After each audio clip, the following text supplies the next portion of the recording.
Ito na rin ang balita kasama si Lou Morales sa Double D sa GMS.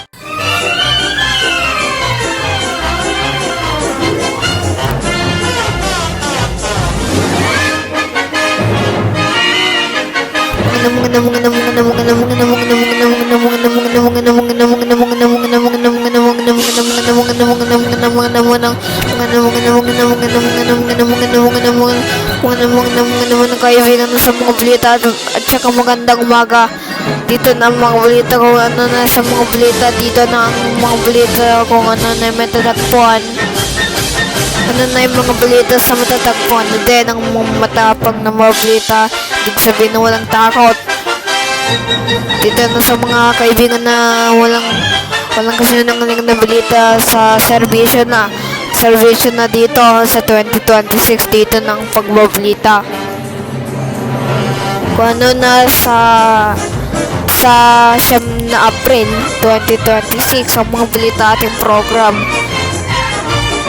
Yung ating balita na ay Balita TV ng Saksi. Kung ano na yung mga balita, kung ano na sa tayo nakikinig sa radyo.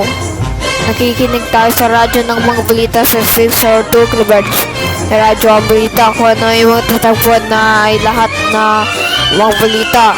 Kung ano na sa mga balita. Kung ano na ang mga balita sa isang balita na rin.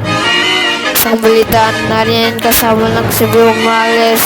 Kung ano na yung mga balita sa isang bahagi.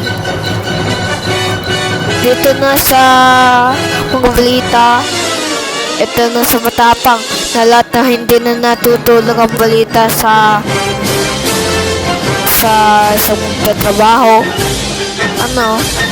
Nagtatrabaho pa rin yung mga balita. Dito na sa mga balita kung ano yung tatagpuan. Matatagpuan na rin ang balita sa mga balita dito na sa Integrated Bayanihan sa GMS Bayanihan News. Mga balita dito na sa 602 kHz na nakikinig tayo sa radyo. Ang DRWD na ngayon sa Double D sa GMS.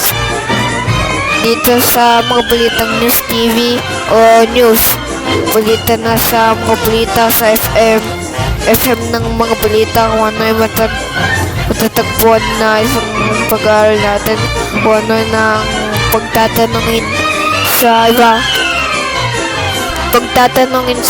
Kung ano ng mga balita sa isang bahagi. Lahat dito na ang mga balita kung ano na sa matapang. Isipan ng mga balita kung ano yung nasa mga balita. Ang mga balita ating reporters ay mabuti, maasahan. Dito na sa mga balitang maasahan na isang balita ay makabansa sa alam dito ng mga balita kung ano na sa Integrated Bayanihan kung ano ng mga balita sa ating reporters. Ito na sa mga balita ating good news ng mga balita sa mga balita ito. Ano na ang mga balita sa magsisimula na ang mga balita dito na sa 4:30 AM ang mga balita dito ang magsisimula na sa 3 minuto na makalipas sa 30 minuto. Mga balita sa ating reporters ng GMAS dito. News TV na sa